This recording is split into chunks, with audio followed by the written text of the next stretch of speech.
Georgia is leading a group of 4 states in hosting primary elections on Tuesday, marking the first major round of voting since Super Tuesday.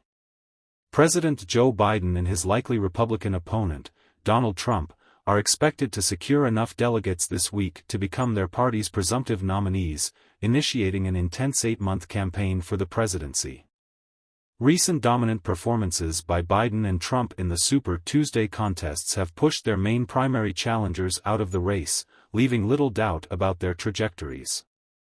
For many voters who are not closely following the nation's turbulent politics, this week will likely solidify the realization that another Biden-Trump campaign is almost certain, regardless of their preferences. This rematch, the first in a U.S. presidential election since 1956, is poised to further deepen political and cultural divisions. Regarding Trump, Tuesday's primaries will serve as a wake-up call for those who still doubt that he will represent the Republican Party in the general election, despite facing 91 felony counts in 4 criminal cases. Trump is on track to secure enough delegates to become the party's presumptive presidential nominee, especially since there is no major opposition on the ballot.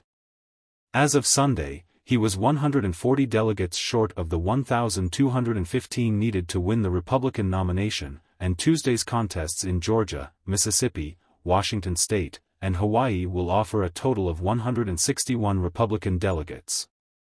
Trump has a strong chance of winning all the delegates in Georgia, Mississippi, and Washington State, while other candidates may secure a few delegates in Hawaii through proportional allocation.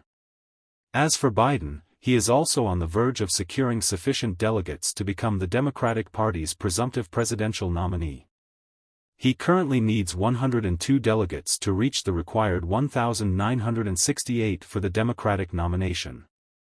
Tuesday's primaries in Georgia, Mississippi, and Washington State, along with party-run contests for the Northern Mariana Islands and Democrats abroad, will offer a total of 254 Democratic delegates. With no major opponents, Biden is expected to reach the necessary delegate count. However, he faces resistance from the left flank of his party, which could tarnish his achievement. Progressive activists and faith leaders in Georgia and other states are urging Democratic primary participants not to vote for any presidential candidate as a symbolic protest against Biden's support for Israel's conflict with Hamas in Gaza. Biden's campaign needs to unite the party behind him to have a strong chance of defeating Trump in November. Georgia is considered a crucial swing state, and both candidates are eager to showcase their strength and organizational capabilities in Tuesday's primaries, which serve as a dress rehearsal for the more significant general election in November. Trump and Biden have prioritized Georgia leading up to the primaries, but their rallies over the weekend conveyed contrasting messages. Trump's rally focused on supporting individuals involved in the January 6 Capitol insurrection, while Biden aimed to energize his coalition of voters by highlighting Trump's controversial associates and his alignment with the far right. As the primary phase transitions into the general election phase of the 2024 election, it remains uncertain how the race will evolve. Typically, candidates adjust their messaging to appeal to a broader range of voters, especially moderates and independents who play a significant role in general elections. However, Trump has shown little interest or ability to adopt a more inclusive or moderate tone, continuing to falsely claim that the 2020 election was stolen and praising those involved in storming the Capitol. The tone of his official response and social media posts following his nomination clinch will be closely observed. On the Democratic side, the Biden campaign is betting that his coalition's perception of the race will change as they realize it is now a binary choice between Biden and Trump.